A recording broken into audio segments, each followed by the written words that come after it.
60వ సంవత్సరం నుంచి నడిచింది కోర్టు. అదే శతాబ్దాల ఇష్యూ అది. లీగల్ లిటిగేషన్ కనుక అది కనుక ల్యాండ్ డిస్ప్యూట్ లేకపోతే అసలు ఈ గొడవ ఎందుకు వచ్చేది? అప్పుడే పరిష్కరించేస్తే. అవును.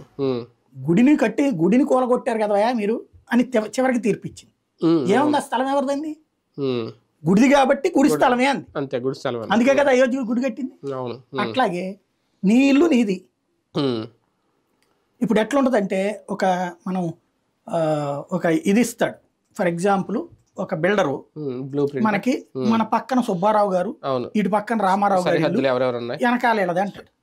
తర్వాత కొన్నాళ్ళు పోయాక ఇందులో ఒక ఆయన పోతాడు, ఇటు పక్కన ఇంకొక ఆయన పోతాడు, లేదా వాళ్ళు వేరే వాళ్ళకి అమ్మేసుకుంటారు. అప్పుడు సరిహద్దు ఎట్ట లెక్కలోకి వస్తాయి? మారిపోతాయి సరిహద్దులు. ఆ సరిహద్దులు వాళ్ళ పేరు వ్యక్తులు మారిపోతారు. దాంతో ఏంటో అర్థం కాదు, యజమానులు మారిపోతారు. ఒకటి ఇప్పుడు వాస్తవంగా మనకి రిజిస్ట్రేషన్ డిపార్ట్మెంట్ ఉద్యోగం ఏంటయ్యా చేస్తుందంటే, మీరు ఇప్పుడు మీరు కలిసి ఒక కాగితం తీసుకుని ఒక లెక్క రాసేసుకుని ఈ సో అండ్ సో ఏరియాలో ఒక 500 గజాలు నాకు అమ్ముతున్నాను మీరు కనుక రాసిస్తే రిజిస్ట్రేషన్ చేసేస్తాడు. సో అండ్ సో సర్వే నెంబర్లో అని రాసేస్తే చాలు. ఆ సర్వే నెంబర్లో అది ఉందా లేదా, మీకు నాకుందా లేదా, హక్కు నాకుందా లేదా, ఈసీ చేస్తాం కదా. ఏది తర్వాత అది చేసుకున్నాక కదా, రిజిస్ట్రేషన్ చేశాక ఈసీ చేస్తాం. ఇది అయిపోతుంది రిజిస్ట్రేషన్.